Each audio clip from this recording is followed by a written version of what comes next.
I'll admit it frankly. I've been watching Deutschland sucht den Superstar for years. It's the German version of a talent show where people perform in front of a jury. I find it remarkable how many people have the courage to stand there and perform. They give their very best, and then they face someone in the jury who wants only one thing: emotion, emotion, emotion. Since I've been watching for so long, I can often tell whether a contestant will truly move that person, the one who demands those emotions, and perhaps even make it to the finals. Because very often it happens like this.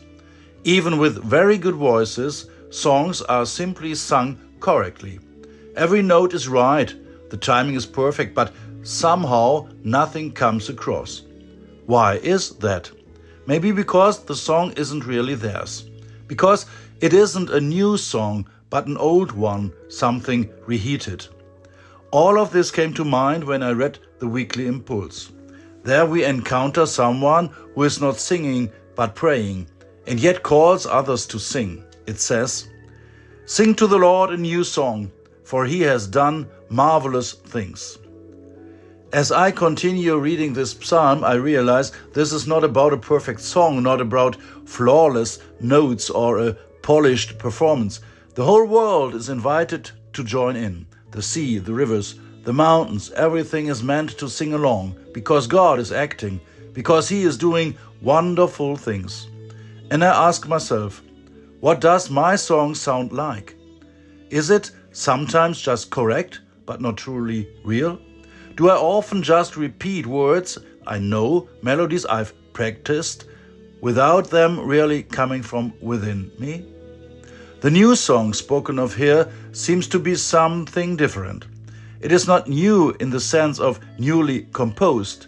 It is a song that grows out of my own life, out of what I have experienced, out of what moves me, joy and gratitude, but also doubt, questions and longing.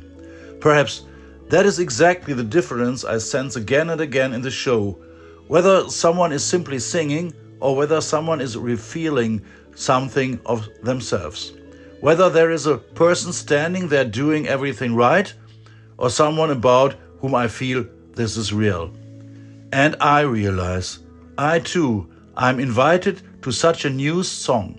Not to be perfect, but to be honest.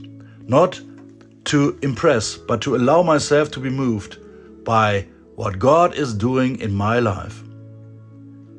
God, I come to you with who I am, with my voice just as it is, with my life, with everything that belongs to it. You see where I am simply functioning and where I long for authenticity. Give me the courage for my own song, a song that comes from my heart, a song that doesn't have to be perfect, but true. Open my eyes to your wonders in my everyday life and teach me to respond with my own personal sound and song. Amen.